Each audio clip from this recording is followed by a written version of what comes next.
নমস্কার বন্ধুগণ, আজ আমরা জানব যে জব কার্ড ই-কেওয়াইসি কিভাবে করবেন এবং যারা যারা জব কার্ড ই-কেওয়াইসি করে না থাকেন তারা অতি সত্বর জব কার্ড ই-কেওয়াইসি প্রথমে প্লে স্টোর থেকে নরেগা লিখে সার্চ করবেন। সার্চ করার পরে নরেগা অ্যাপস আসবে, একে ইনস্টল করবেন। ইনস্টল করার পরে আইডি পাসওয়ার্ড দিয়ে ওপেন করবেন।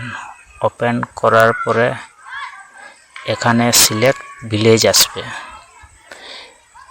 ভিলেজ সিলেক্ট করবেন। সিলেক্ট করার পরে এখানে জব কার্ড নাম্বার সার্চ করবেন। বেনিফিশিয়ারির যে কার্ডের নাম্বার আছে ওই কার্ডের নাম্বার লিখে এখানে সার্চ করবেন। সার্চ করার পরে এখানে বেনিফিশিয়ারির নাম শো করবে।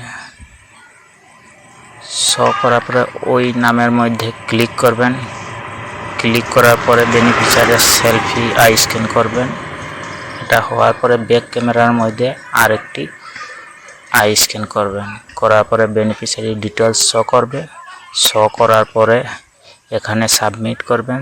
সাবমিট করার পরে এই যে সাবমিট ই-কেওয়াইসি হয়ে গেল।